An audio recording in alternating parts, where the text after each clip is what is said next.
I guess I'd like to just offer a comment about listening to a Dharma talk. Um, and hopefully I get this mostly right. Um, to paraphrase Thich Nhat Hanh, if we listen to a Dharma talk with judgment and we compare it to what we know, and we say, yes, this is aligned with what I know, and we are happy about that, we learn nothing.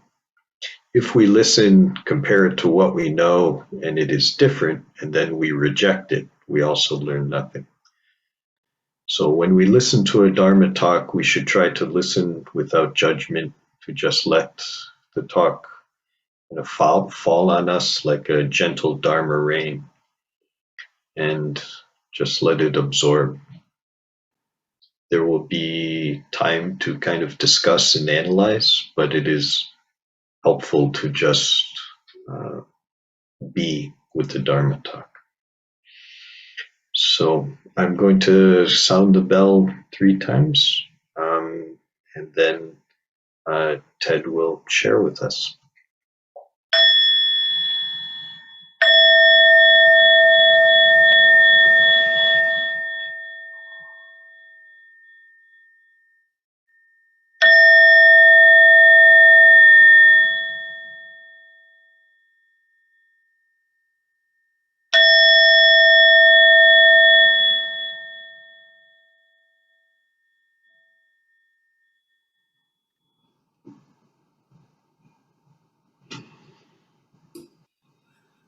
Yes, hello everybody. Nice to see you all in rectangles today. And thank you, Jeff, for the bell, and Craig for sharing, and people from zooming in from places as far and wide as Texas and California, and of course, good old Connecticut as well.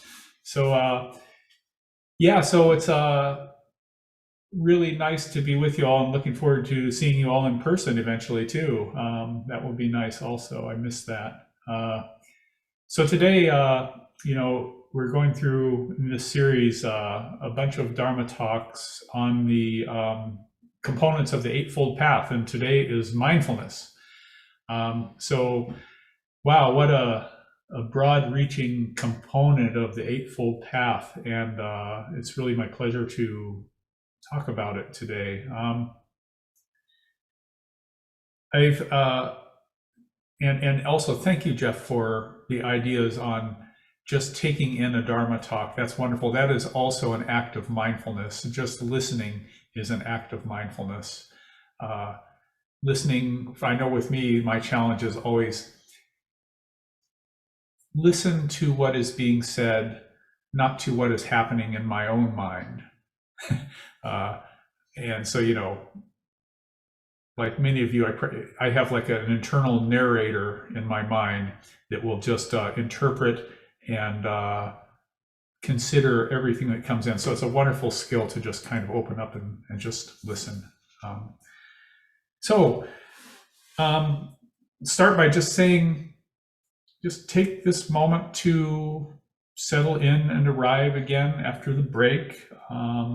And contemplate, how fortunate we are to be present as human beings who can hear the Dharma and also be aware of so much, including, awareness of ourselves and others, both. So mindfulness, it's sort of a timely topic where you've probably all seen mindfulness many places. In fact, I was like looking at CNN News last night, and there was a little spot on mindfulness for grade school children. They had a nice little singing bowl, and they rang it, and everybody starts the day in certain schools with a little bit of mindfulness, and that's wonderful. But mindfulness has also been recently almost a fad in the United States. You see it everywhere. It's even in corporate culture. Take a little bit of time for mindfulness. And sometimes that is code for concentrate on your job and do a good job and increase the bottom line a little bit, So, and it's kind of, there are also all these little apps you can get on your phone for mindfulness, and all these little things. And, collectively, I've heard this whole phenomena called mindfulness. And, it's great, but I think, and it's wonderful that even in this form, mindfulness is reaching so many people. But I think maybe the danger of it is that people think, I'll just compact my mindfulness into a little 8-minute soundbite on my phone every day, and I'll add that in right next to the exercise, and then I'll be done with that. But I think Buddhism asks us to expand mindfulness into our entire lives, which of course everybody in this gathering knows already. But I hope to do a little bit more than mindfulness in the next few minutes here. So in developing this Dharma talk, I made heavy use of the Saripatana Suta, which contains the 4 foundations of mindfulness. So I've kind of structured my talk basically along the lines of the Saripatana Suta. Obviously mindfulness is a component of the Eightfold Path. It's the subject matter really of the Saripatana Suta. It's also one of the factors of enlightenment. And it's just, you see it over and over because it's such an important approach. So right mindfulness is a component of the samadhi or concentration group of the Eightfold Path, along with other, and so basically it's a really helpful thing, along with right concentration and right effort, and right mindfulness, samadhi. So perhaps, for me, mindfulness is very similar to awareness. It has components of awareness, but also aspects of being in the very present moment, very direct experience. It's much easier for me to be mindful with what is going on right now. It's much more challenging to be mindful of, what happened last week? What do I think might happen a week from now or a month from now? So it has a very present moment aspect to it too. But it can also, I can also take it too far and just turn it into this hard concentration of just, I shall notice and be present with what is going on right now at all costs. Eckhart, I read, Eckhart Tolle said, like a cat watching a mouse hole. That's a little hard-edged. So I think there's a way to be mindful without it turning into some sort of an exercise in extreme diligence, more open, more calm, more self-compassionate. So of course, mindfulness involves the mind, and in the Saripatana Sutra, mindfulness of the mind is a major component of this. What does the mind do? A lot of things. Obviously, thinking, awareness, consciousness. I think we'll get into some of that as we go along. But it's, a little bit of, although this talk is based on Saripatana somewhat, I think a little bit of Zen will creep in just because it's me talking. I like Zen, and inherent in mindfulness of the mind is our own ability to observe our own mind, which is kind of an amazing thing, the ability to observe our own mind. And that leads into some classic Zen questions like, who exactly is it that's observing my mind? Which kind of transforms into the question of, what am I? So, I think you can kind of find some Zen connections just rooted right into the foundations of mindfulness. So getting into mindfulness in terms of the 4 foundations, which are mindfulness of the body, my physical form, being present in a body as a body, and all beings having bodies. So mindfulness of body, mindfulness of feelings. What are the feelings I experience? Physical sensations, pleasure, pain, pleasantness, restlessness, etc., and even physical sensations that blend in and work with emotion.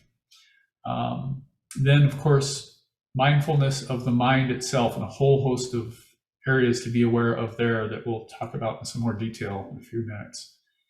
And then finally, the Saripatana asks us as the fourth foundation to be mindful of Dharma, phenomena, but also kind of the teachings, things such as, the Four Noble Truths and hindrances, and etc.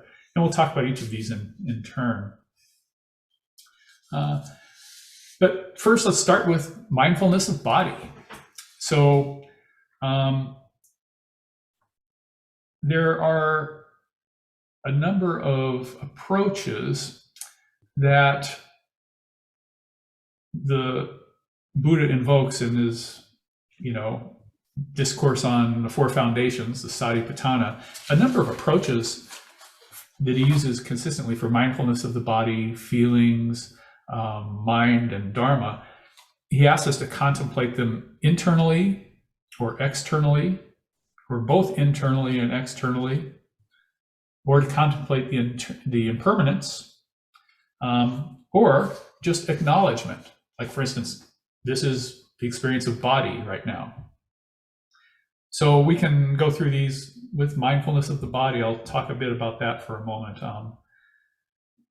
Notably, what does the human body do? We have these four postures: sitting, standing, walking, lying down. Being very aware of that. We're all sitting right now. What does it feel like to sit right now? I can feel the weight of my body, gravity, contact with my chair, the orientation of where my arms are, whether I'm slouched or sitting up straight. Mindfulness of the posture is something that we don't always take the time to just be aware of. But then, this interesting thing of contemplating the body internally or externally, or both internally and externally, that's an interesting thing. What does that all mean?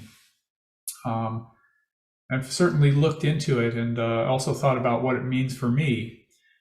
Contemplating the body internally, he asks us to contemplate the body in the body. So there is a very subtle, rich experience of just being mindful of what it feels like to be in a body, or to have a body, or have a body-mind. They are connected. Just a very personal experience of, in a very intimate, nuanced experience of being present in a body, and aware of the things like I just talked about. Am I walking, sitting? What does it feel like to take my coffee cup to my mouth, etc. Body within body. But in that internally. But externally, we might also consider all beings have body. All human beings have a body. And so this starts to kind of chip away at the skandhas and the form, the idea that this is self. Well, if this is self, why is it that all beings have body? So there must be a lot of selves out there. So externally, we all consider, it's good to consider that all beings have experience in the body, and internally and externally. This gets to me, what it speaks to me is a little bit more of a universal approach. Yes, I have this internal body-in-body experience, but all the people I know out there in the world also have that internal body within the body experience. I have this experience, as do other people. And so,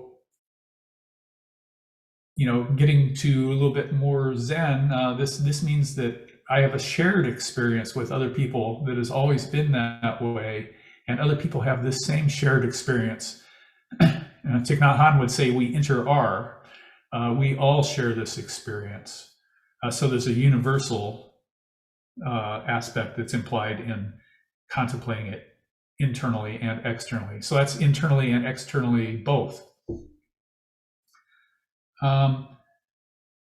Another act of mindfulness is to contemplate our impermanence. My body feels like this now. It didn't feel the same way 5 minutes after I got up this morning when I was hunting around and making coffee. My body will feel differently this afternoon. The way I feel now is quite different than when I was, 17 to 19 years old without a single ache or pain. And it changes.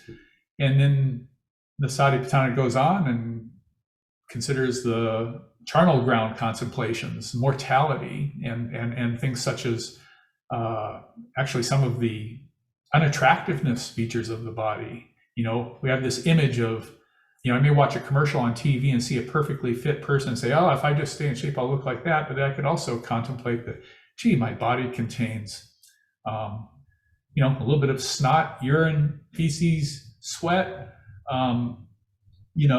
My skin has imperfections, all sorts of stuff, wrinkles, and it just proceeds in that way. And then it contemplate that, I will die, my body will decay, if I'm not cremated first, but it will turn into ash and dust. And this is a wonderful contemplation that's, of course, connected to impermanence. And once again, a little bit of Zen creeping in. I realized one time that I spent so much time worrying about what's death going to be like, and what's going to happen with that process, and what about after that occurs. Lots of thought on dying and how can things go on without me. But a great Zen question is, well, if I want to spend that much time thinking about death and whatever happens after that transition, why shouldn't I spend an equal amount of time thinking about what was that non-existence like before I was not born? For some reason, I don't spend a lot of time worrying about my previous time not being born. And if I don't find that scary, should I really find death that scary? But these are all kind of deeper levels of contemplation of body. But then there are also these wonderful, nice thing in the Saripatana. And the Buddha just says, if you can't contemplate all that, you can just say, this is the body. Just get back to something simple. This is body. And the Buddha said that that's a perfectly good entry point to all of this mindfulness. Just, this is body right now. Of course, now the next thing we can consider are feelings, and we can go a little faster. The same principles are applied there. Feelings internally and externally, contemplating feeling in feeling, kind of internally or externally or both. But feeling, we have certainly bodily sensations. Do I feel rested? Right now, I actually feel fairly rested, I think. So it seems pretty nice. I feel rested, fairly comfortable right now. But there are other feelings. I have a tiny little tension in my back, which happens a lot, an aging thing. I can feel that as well. Physical sensations. Am I hungry? Am I filled? Do I have energy? Just physical sensations. Understanding, of course, all beings feel that way. I'm not different. We inter-are. So basic feelings, just sensations, mindfulness is being aware of that, being open to taking the time to check out how I feel, this is all, a lot of this has to be with, openness, not being in so much of a hurry and just saying, how am I feeling right now? What does that actually feel like? It will probably take me a few moments to do that. And of course, feeling that's associated with emotion. What does it feel like when feeling peaceful, when feeling anxious, when feeling distracted or dissatisfied or hopeful. There are physical sensations associated with all of those things. And I must say that the physical sensations associated with emotion are far richer than the words that describe them. So for instance, I can say, I'm feeling happy. And in psychology, there's a tendency to try to put a name onto every single feeling. But I would argue that that's a little bit like trying to say, well, find a word that describes what chamomile tea tastes like. So there's this rich quality to emotion and feeling blended together, and I, for one, just can't put a word to any of these that always does it justice. And yet I have to communicate with others and understand the truth of how I'm feeling. And the important thing that we can do here is consider, is it pleasant, unpleasant, or neutral? Kind of look into those. Definitely understanding that feeling can be pleasant, unpleasant, or neutral, and how much that is a factor in, if we're not mindful of driving other behavior, other things. So mindfulness of the mind, this is kind of a big one. First of all, it's amazing that we can have some awareness of our mind at all. That's just kind of a mind-blowing thing, that it seems like I can observe my mind, but it's my mind that's doing that in large measure. So kind of right there, that's mind in mind, contemplating mind in mind. It's a remarkable ability.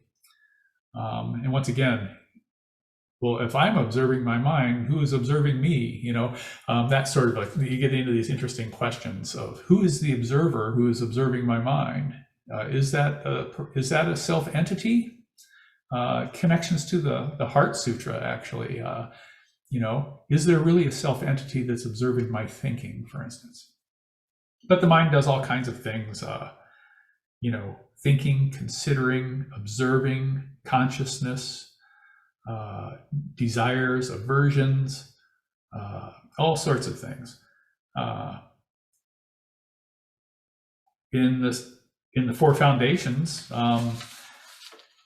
there's a lot of acknowledgement there. In the Saripatana is they go through several examples. Is this the mind with lust or without lust, with hatred or without hatred, deluded, contracted, expansive, exalted, unexalted, surpassable or unsurpassable?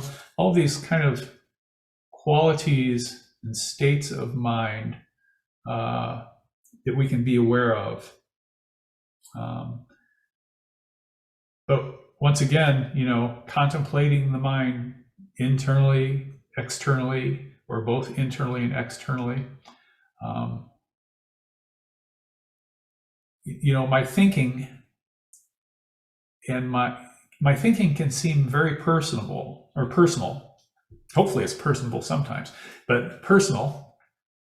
And wow, if I just go with that on face value, it sure seems like there is an independent, separate self, perhaps even one that isn't changing at all. If I just get sucked into that and think that, I am what I think, but we should also consider that other people have this same experience of feeling as though there is this me that is thinking.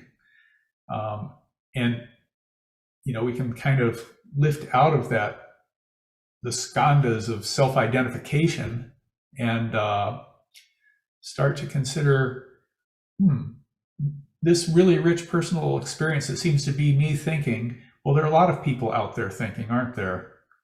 In fact, there seem to be some animals thinking as well. And there seem to be an awful lot of creatures out here that have some awareness. And so this is kind of gets into another interbeing, inter-our situation, where all beings have this capacity of mind that seems to be the self. But if it's just the self, then how come it's shared by all beings? So very interesting stuff. And it connects, the fact that we have this shared experience actually connects me to everybody here, everybody to me, and understanding the shared experience of mindfulness and the mind is a great connection and interbeing example. Also, of course, contemplating impermanence. The stuff that I'm thinking about so attentively today, I wasn't thinking about any of this stuff last week, whatever it is. In fact, last week I wasn't terribly concerned about giving a Dharma talk because I think, I've got plenty of time. I'll do that later, if I have time for that. But yesterday and the day before, that had my attention. And after we're finished here today, probably I'll just say, it went okay, but I won't worry about it too much, So that's very impermanent. And everything that seems so preoccupying right now just kind of came up, presents itself and manifests, and then dissipates. So clearly, one of the remarkable abilities we get through training is the ability to just kind of acknowledge mind is happening, thinking is happening, thoughts and volitions and plans and ideas are happening, but not getting sucked into that. That's just what the mind does. They'll come, they will go. Kind of like the weather. So my mind is rather like the weather, and it changes all the time. And finally, it's perfectly good to just acknowledge there is mind, this is mind, there's body, there's feeling, there's mind. That will get a person very far just with those simple approaches of just taking the time to be present with there is body, there is thinking, there is mind. So acknowledgement is really one of the great invitations to mindfulness. Just simple acknowledgement. In fact, mindfulness itself is very close to acknowledgement. Just witnessing. This is happening.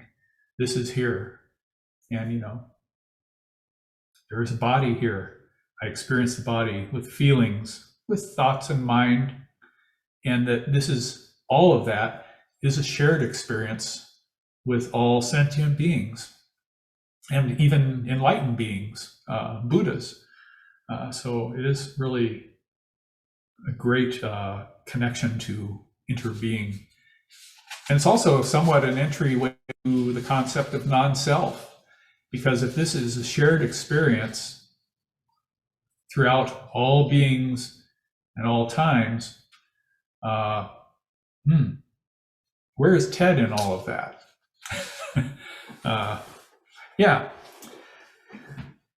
The final foundation of mindfulness in the Saripatana is quite different, mindfulness of Dharma. And I've been struggling with myself, kind of thinking, is this Dharma with a small d or a capital D? Is it Dharma in the sense that it's phenomena or teachings? And I think it's actually kind of both. This is definitely a little bit different than the first three that I mentioned, body, feelings, and mind.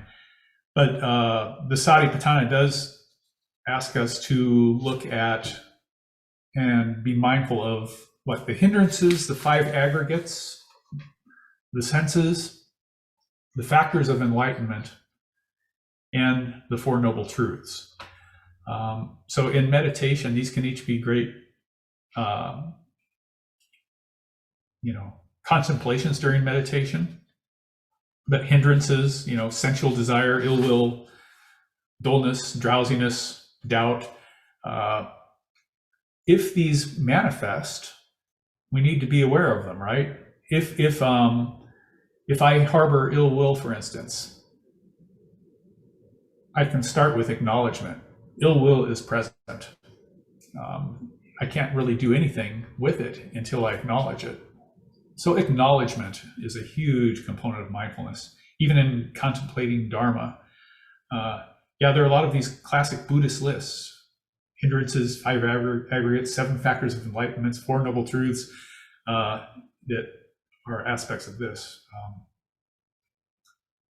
The skandhas, or the 5 aggregates, are also mentioned: form, feeling, perception, volitional formations, and dharma. Form, feeling, perceptions, volitional formations, consciousness, and the senses. But it's interesting that the skandhas, the 5 aggregates, there's a lot of overlap between the 5 aggregates and the foundations of mindfulness, which always kind of interested me. I found that I think the aggregates kind of get a bad name sometimes. I don't know if they're necessarily good or bad, but classically the 5 aggregates are used as a way to teach that there is no self, really. You're just this collection of these heaps of different attributes, forms, feelings, perceptions, but where's the self in there? And yet, in the foundations of mindfulness, body sounds an awful lot like form. Feelings, we contemplate these aggregates as being present. And I think the key is the aggregates are neither good nor bad, but if we're aware of them, that's what the foundations of mindfulness are asking to do. Awareness of senses, for instance, awareness of feelings and form. But when we start to coalesce that into an image of this is a self, that's when we get into trouble, I think. So it's, are we observing, or are we getting sucked into thinking, this is me, I'm going to take care of me, and this is, so it's interesting that there's so much overlap between the foundations and the aggregates. The factors of enlightenment, things such as zeal, effort, rapture, tranquility, equanimity, concentration, all these things that are good ways to work toward enlightenment, basically. And of course, the 4 noble truths. So this last section is kind of interesting. It's kind of more advanced, but each of those can be, all the things there can be kind of cultivated, like the factors of enlightenment. I can kind of, zeal or effort, I can kind of cultivate that if I make it, there's some intention involved, I guess I would say, in the factors of enlightenment. You have to have openness and intention for these. So, a couple of intangibles. At the end of each of these 4 discussions in the Saripatana, there's a little sentence there that says, and the disciple, I can't remember exactly, but it says something to the effect of, and the disciple dwells peacefully in the world without attachment. And yeah, that's kind of the outcome of what this can all lead to. But some sort of intangibles, I think all of these are best approached. Mindfulness, if there's mindfulness of something that's not very pleasant, it's probably still a good idea, but it's important to bring in non-judgmentalism, a little bit of calmness and self-compassion and openness to it, and understanding of things like impermanence, and that this is not personal. So these are all great approaches if what happens to be, what happens to be on TV today is something unpleasant, So, yeah. I think I'll end this by sharing a quick little personal story, a pandemic story here. It sort of involves mindfulness, also a little bit of, it certainly is an awareness thing that I had some success with. So, like many people, I'm not the only one who's had a difficult pandemic. My father died during the pandemic. My brother had a lot of personal problems and wasn't able to help. I had to fly out to Oregon 3 times in the middle of the pandemic, get my mother into dementia care. So all this difficult stuff. And while I wasn't doing that, I thought, gee, this is a lot on my plate. And I'm also working remotely and have a big workload. While I wasn't doing that, this is like mostly 6 or 7 months ago. I thought, wow, I deserve a break. I like to do artwork. I like to paint. And so I thought, I'm going to just do that because I need a break from all of this. And strangely enough, I found that, wow, it wasn't doing the trick. It wasn't this enjoyable thing like I always thought it would be. In fact, it was quite unsatisfactory. It did not do what I wanted, which was to get a break from all of these difficulties in life. And this is really, and that had never happened before. And I thought, what in the world is going on? So I kind of had to sit with it and contemplate it and use some mindfulness about the whole situation. How come I love to do art, but it's not providing me with this relief from the difficulties that I'm facing right now? And this went on for a period of months, and it became concerning for me. And I also realized at the same time, I was also eating a lot of cookies and potato chips. And then one day I kind of just realized by going through the foundations, basically, here's what my body feels like, kind of unpleasant. My feelings are unpleasant. I'm really worried about all these situations. I'm trying to fix it all with my artwork. And I go, I'm trying to fix it by doing this thing that I think is pleasant. And I was basically looking for my artwork to fix my unpleasant feeling state, which wasn't why I originally started doing artwork. I originally did because it was a joyful activity. But when I decided, I want this to fix me, just like I was hoping that some potato chips would also fix me, I realized that, I'm asking something of this that is not going to work. And then when I kind of understood that, when I took the time for the mindfulness to just unravel that knot and figure it out, it was like, okay, the problem is I'm resorting to looking for external things or activities that will cure me from how I feel in my present state, which doesn't work. So if anybody wants another Dharma talk on how to take very pleasant, wholesome things and turn them into misery, I could give that talk sometime, but maybe not today. But it was mindfulness that allowed me to see that. And guess what? Once I saw that, it's like, maybe I should actually nurture myself through a difficult time. And then later on, the joy in artwork returned, which was very nice because I was doing it for just enjoyment, not as a way to fix something. So anyway, that had some connection with mindfulness. I think there was a little intention there too, because I wanted to figure it out. But the eightfold components of the Eightfold Path work together. So mindfulness pairs really well with intention, one of the wisdom group. Yeah, kind of a wonderful thing. So you guys, I think that's it. I do want to ask you though, I actually prepared, it's 10:30. So I prepared a very short guided meditation on mindfulness that kind of is based on the foundations, about 10 minutes. And I'm wondering if you would all try that out. So we'll go ahead and do that, and then we'll have plenty of time for sharing as well. So thank you very much, everybody. Okay, so here's a short, I tried to, this is not meant to be mindfulness, but it is a 10-minute thing based on the foundations. So I'll start and end with a bell.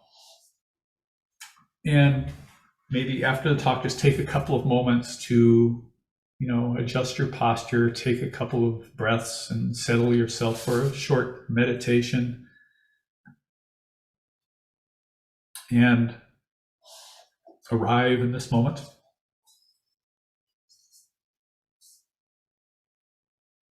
We'll start and end with the bell.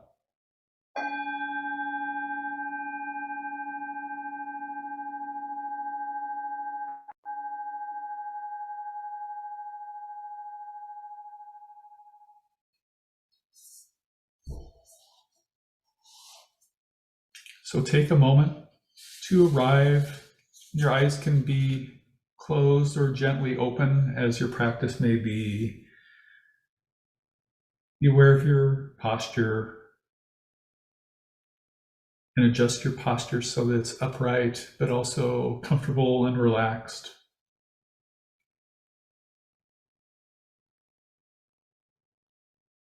And allow yourself to observe breathing, the sensations of breathing, air coming into the body and air leaving the body when you exhale. And just observe breathing. And there's no need to try to control it. Just let it occur. And be a witness and an experiencer of breathing.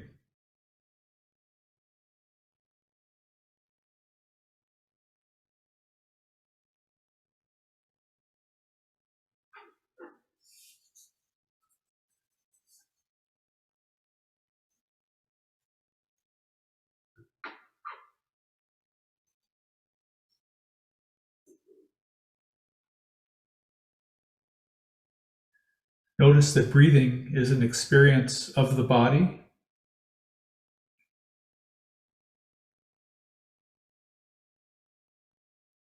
And that breathing is a great door to experience of the body, the whole body.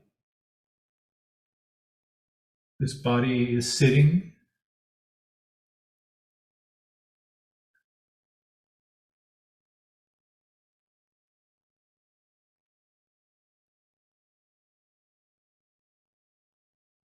There's a sense of the internal experience of the body, the personal experience of this body.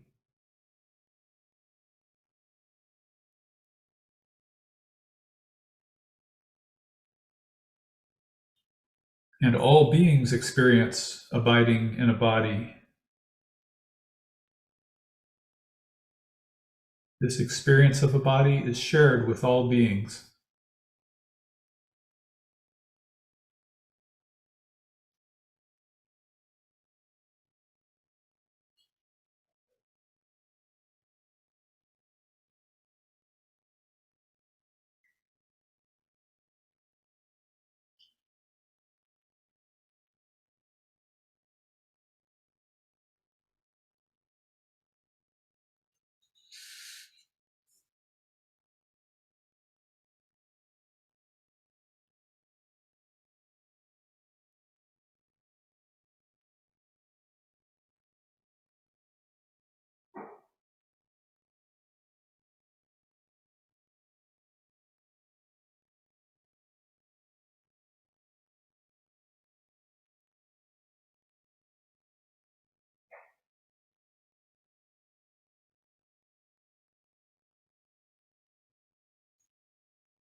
Now allow yourself to observe that feeling is happening right now. Could be physical sensations within the body, perhaps a feeling of being rested or fatigued, as the case may be. Could be connected with emotions, perhaps weather and the light.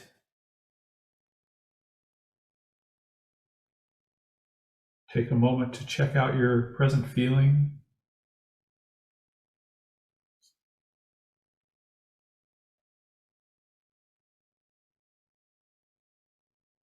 Is it pleasant, unpleasant, or neutral? Just neutral, perhaps. And know that all beings experience feeling in this way. The experience of feeling is shared with all beings.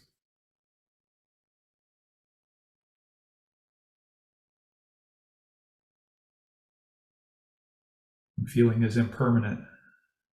It arises, persists for a short while, then dissipates or transforms.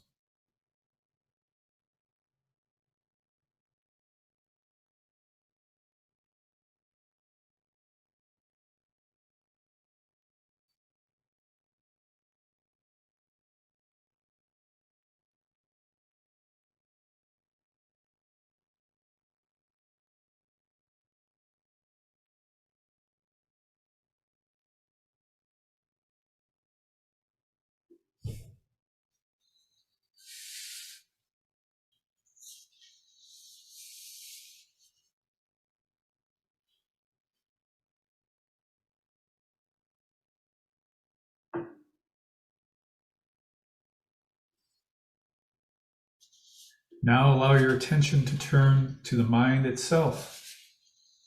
You just be an observer of the mind, a witness to the mind. There's no need to get involved in what's going on with it.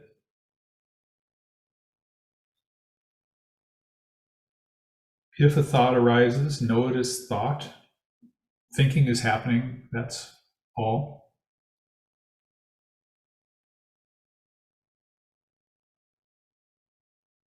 Of course, the thoughts may have content, could be a plan, an urge, a desire, a dislike. But just observe it. There's no need to act on it now.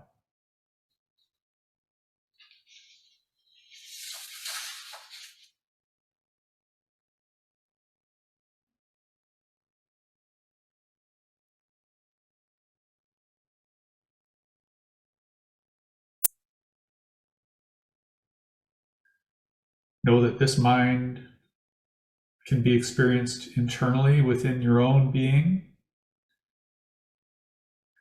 but that all sentient beings experience mind.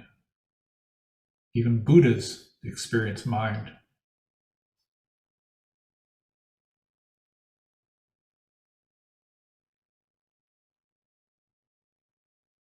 And the content of mind is always changing.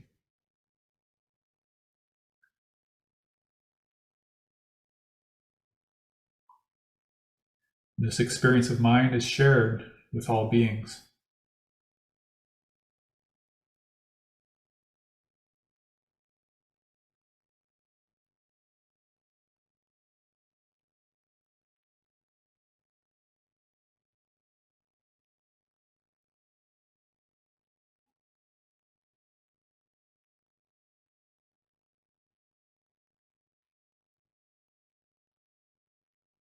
And just for a short while, contemplate how fortunate we are to have encountered the Dharma, understandings such as the Four Noble Truths, suffering, causes of suffering, cessation of suffering, transformation through practicing the Eightfold Path, awareness of hindrances and difficulties, and wonderful factors of enlightenment, approaches, the opportunity to practice.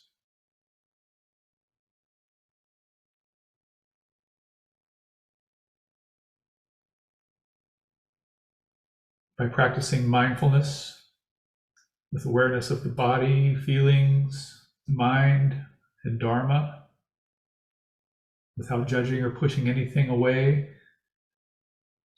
equanimity arises and peace arises.